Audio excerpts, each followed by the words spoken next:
Well, hello again. Another yes or no question. This one might be a bit lopsided, but nonetheless, I do continue to believe that it is always necessary to look at both sides of any question.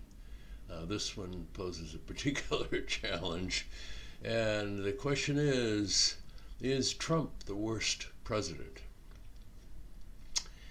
Well, I must say, never in my lifetime have I seen so much negative press about a president of the United States. In fact, one is hard pressed to find any positive press about him.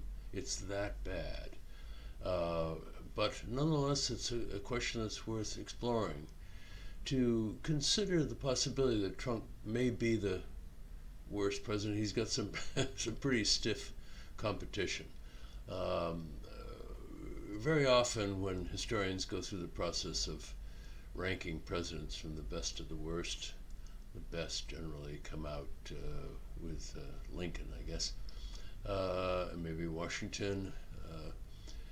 But the worst is often James Buchanan. James Buchanan was Lincoln's predecessor, who kind of didn't think the business of the South seceding from the rest of the nation over the slavery issue was very important. Didn't pay much attention to it, and in fact, most of the presidents who have received very bad press, who are considered among the worst, most of them were on the wrong side of the slavery issue. And of course, the kinds of people that do these ratings tend to be certainly not right-wing fascists, but tend to be more liberal-minded professors. So the fact that the slavery issue would loom very high in consideration of this is not surprising. Another one that comes up is Warren Harding. He was the president of the United States shortly after the First World War, and his real shortcoming was that he seemed to be a self-dealer. He had a lot of rich cronies, robber barons, rich industrialists, and he kind of looked after and feathered their nests. Some of this sounds pretty familiar, doesn't it? But in any case, Trump does have stiff competition. Well, okay, let's take a look at some of the arguments on both sides of this very current question. First of all, let's look at the yes people. The people say, yeah, he's the worst president, or certainly one of the worst. Perhaps what we're talking about here is all the shortcomings, failures, black marks against him, and I guess that's the equivalent of saying he's the worst president, simply by virtue of the fact there are so many of them. Okay, so here goes. Here are the arguments. Number one of the arguments, I suppose, is his really incredible mismanagement of the coronavirus situation. He has constantly poo-pooed it, even referred to it as a hoax, has throttled back efforts to promote tough measures, and ironically, of course, he caught it himself. Even that he somehow managed to duck and weave a little bit on, and so his performance on that has really been abysmal. It's hard to imagine any other president that I can think of who would have made such a mess of that. And it's probably what will have cost him the election more than any other single issue. I'm speaking now about 10 days before the presidential election, so I'm fully expecting that he'll be defeated, and that'll probably be the biggest reason. Number two, and quite offensively, is his extreme xenophobia. He has awful things to say about an awful lot of places. He speaks very poorly of Europe in some respects. I don't blame him, but he is the president of the United States. He might temper his words a little bit more. He is, of course, against all Muslim countries and has done the best he can to keep Muslims out of the United States. He's anti-China. particularly in the wake of the pandemic, referring to it as the China flu, which certainly hasn't endeared him with the Chinese. He's the same way about Mexicans and Latin Americans with his border wall. He talks like he's in a barroom, having had a few beers and just kind of mouthing off about his views. That's the way he is. There's nothing measured or dignified about his speech. It's really awful. Number three, he's clearly a racist. His reactions to the various Black Lives Matters demonstrations, even riots, has been one totally against the interests of the black community. His support of this supremacy group called the Proud Boys has really almost been an embarrassment. Now, of course, he's playing to that part of the population, but an extremely undignified thing for a president of the United States to do. Whatever his predilections, he could be faulted for talking the way he does. He could have been a bit more subtle. He's generally failed with the management and motivation and selection of his subordinates. He repeatedly hires people and fires them. He's been through 4 or 5 chiefs of staff, several press secretaries. I can't understand how he could have run a successful organization in the business world behaving like that, because the process of managing the White House has certainly been dreadful. Trump has repeatedly used his position to bolster his own business interests. He retained his business interests, unlike most presidents who have put them in blind trusts or divorced themselves from any kind of relationship with the business while they were in office. Not so with Trump. He's been blatant about this. One organization that counts these things says he's demonstrated 3,000 conflicts of interest while he's been in office. In many respects, he's a crook. And he is reminiscent of Warren Harding, who seemed to be the same sort of person. Another enormous failure is that he's probably destroyed the Republican Party for the near term. It seems likely that not only will we see a Democrat in the White House next term, we'll probably see an all-Democratic Party Congress, both the House of Representatives and the Senate.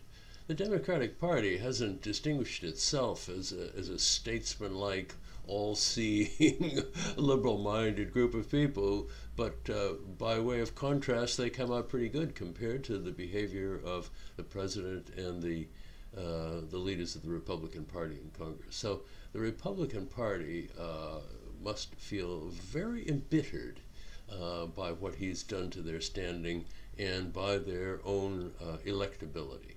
A very, very strong repudiation of that. Trump has been a very bad president for environmental interests. He's withdrawn from the Paris Climate Accord. He's eased off environmental restrictions on business, on the oil industry, and so forth. He's certainly enraged the environmental lobby, and he's really against the sense of the times. The times are moving in a different direction from him. In many respects, he's kind of backward-looking and old school on these environmental issues. Sadly, Trump has lowered the stature of the United States abroad. I feel this quite keenly as an expatriate.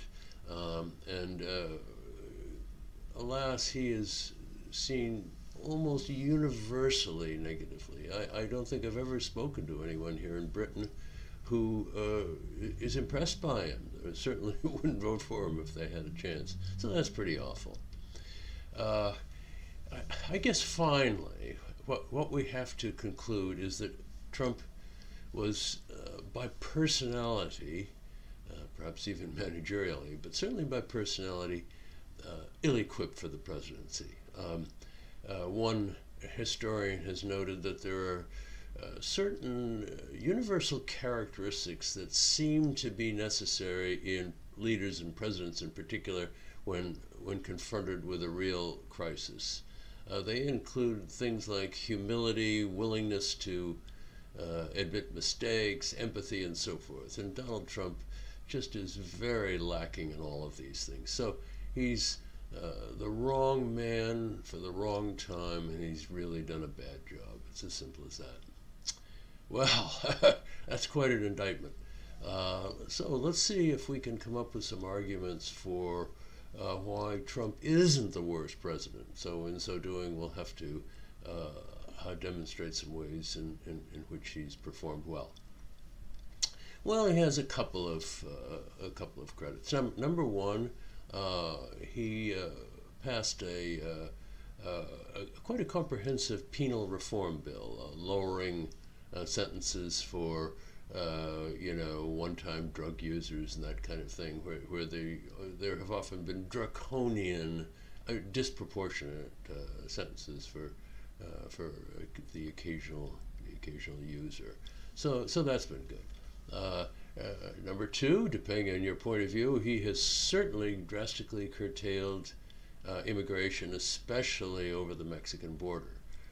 There was a tragic and just almost overwhelming mass march of people northward from the failed states of El Salvador, Nicaragua, Honduras, and so forth toward the border, just expecting to kind of plow their way across. Well, he pretty much put a stop to that. So for many people, of course, that's a great tragedy, and certainly the way in which the border has been managed, you might wonder about how humane that is, but nonetheless, it's something he promised he would do, and he's accomplished it. Number three, the economy up until the time of the COVID was doing okay. It was growing. Unemployment was at quite a low rate. He was certainly obviously taking credit for that.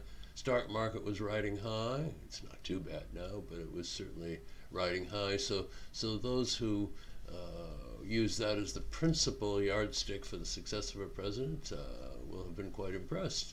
So with hindsight, judging him as a president, he doesn't come off too badly on that one either.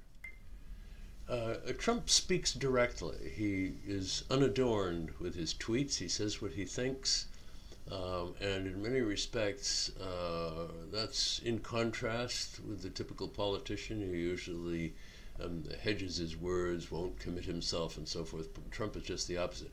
Now, this may not be, all that great an argument for whether he's the worst president or not. It's more a question of voter appeal. But there is some virtue in straight, honest talk, and so at least he comes off as someone who says what he thinks.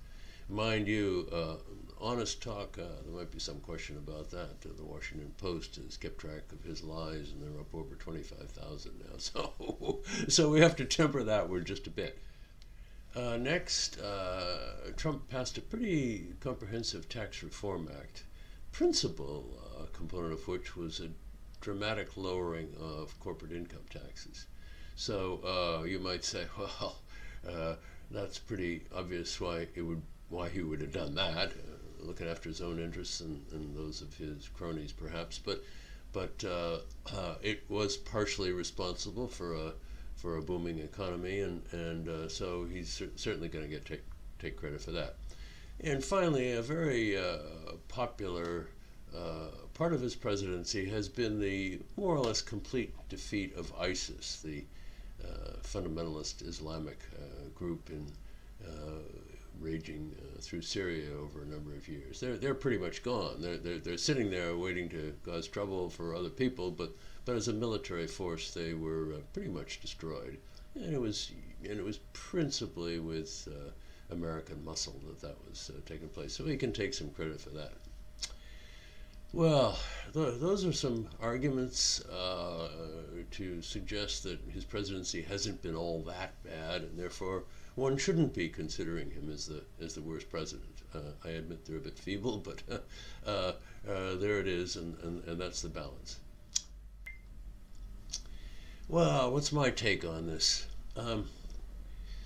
Well, I guess I would have to say the case against Trump and the case for putting him down at the bottom of the list of presidents is pretty straightforward. Trump's a racist, xenophobic, self-dealing crook, and an incompetent manager on top of it. That's not really my concern. I'm not even concerned about the presidency, the health of the republic, state of Congress, the federal establishment, and so forth. They get what the people want. My biggest concern is in the population itself, the people who elected him, the people who are still fervently for him with their red baseball caps. I can only hope, as they have watched his presidency slide into incompetence and abject failure, that they will have taken note of this and realize that they might want to think twice before they next elect just a loudmouth demagogue. Wow, those are pretty tough words. Sorry if I've insulted anybody with that, but those are my views. And if you like the video, please give me a like, a subscribe, notification. Any further ideas that you would like, please pass them along. And thanks a lot for watching.